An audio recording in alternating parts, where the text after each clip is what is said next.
Hey YouTube, it's Taki with TaqiTech. Okay, so episode 7 here, Walking the Happy Path Part 2. This will be the conclusion here. I got everything to work. Actually, there was only like a few more steps that I needed to do, and there was already a subroutine that I had written, so it really didn't take too much time. There wasn't too much more to do, but there was some refactoring that I needed to do, a couple tweaks, and then a couple other things I'm going to mention during this episode here. So here we go back to the VBA editor. First off, when we look at our new main routine, first thing that we see here is that value current row has been moved, and we'll talk about that when we get there. The next thing, let me see here. The next thing is clear sheet looks okay. I added 2 more lines of code basically. Print first in and print last out. So let me bring the spreadsheet in here. So basically what we wanted to do, we looked at our model here. We wanted to get this first in time here. We wanted to get the last out time here. And when we look at our model, that's what we wanted to do. And we got everything else basically to work. So those 2 lines of code, calling those 2 subroutines should do the trick. So let's jump in here and start running the code. Oh, one more thing. So it says print total time next to the date in the weekly tracker. So we could take this comment here and we could put it right here because we've accomplished that already. So basically this will be our happy path, our main method for the happy path, and then we're going to build from here. The other thing that I added was active workbooks, sheets, superstar select, just to make sure that I am on the correct worksheet.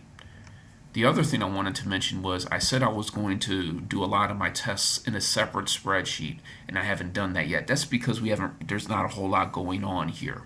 I will do that when we start testing the breaks and definitely the tasks, because there could be some more loops that could just completely destroy the sheet. So here, let's finally jump in. So we select the worksheet. Oh, let me close out the Project Explorer, bring up the spreadsheet here, and we'll kind of step through it here. I always forget it's better to do it this way here.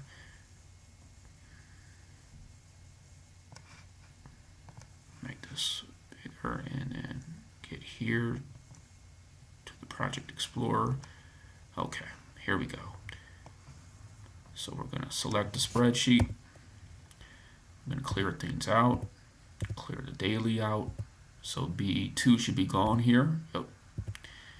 And we're going to clear the old schedule out. One thing I did also refactor here is I changed it back to K10 because I didn't want to lose my numbers down here. My little helper numbers that will be gone when the project is finalized, but as I'm coding it, I like to be able to quickly know, okay, column F, what number is that? What number column is that? And I could write a function for that. Maybe I will at some point. Probably not for this project. So here we're going to clear out the old schedule. Take a look, everything's getting cleared out here. It's basically just formatting it. And we're out of that now. Calculate and print time. So now we should repopulate B2.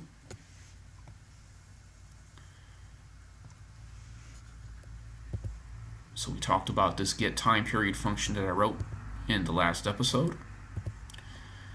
Print total the time. We talked about this in the last episode. And we should see now the 8.5 right there. And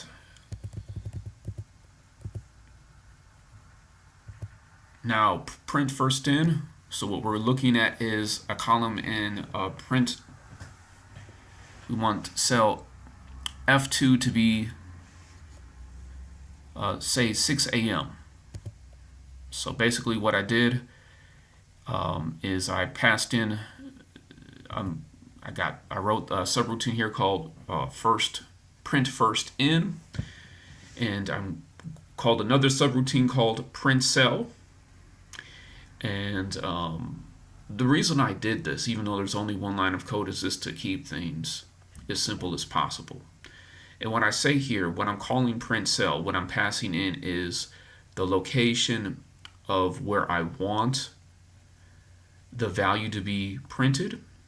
So I want the value to be printed on row 2, column 6. And I want that value to be from cells row 1, column 2. So if we take a look at cell value right here, we'll see it says 0.25. That's because we're using an integer here instead of actual time. And 0.25 is actually equal to 6 a.m. Column 6 and row number 2. So basically what I do here real simply is I just say cells row 2, column 6 equals, it says 0.25, but it's really going to be 6 a.m. There it is. So you pretty much know what I'm going to do for last out here. The only caveat here or nuance is that this is where I moved my current row, and I changed it. Instead of it being 1, it now equals 2, so that it prints out on the second row. Second row in the 9th column. That's where last out is. So here we go. F8. Oh, let's try to watch it in real time here. It should be right here. And oops, hit F9 instead. Here we go. Oops, I think I have the wrong cell value in here, so I got to take a look at that.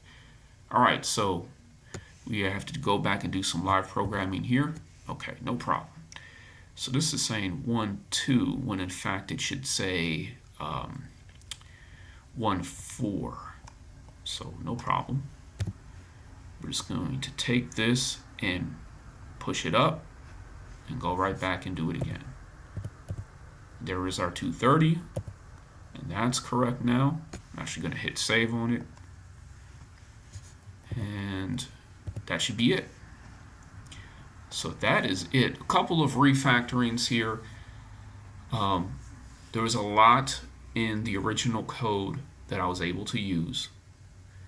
Just had to tweak it a little bit, update it a little bit, but we got our happy path down. Next up, on the next episode, we're going to start looking at the smaller steps we're going to take when someone has a break, and we're going to start working towards model 2 here. And model 2 says that a break is at 10 a.m. It's for 30 minutes. So what we need is a first in at 6, and out at 10, and in again at 10:30, and the last out at 2:30. So I look forward to seeing you in the next episode, and until then, take it easy.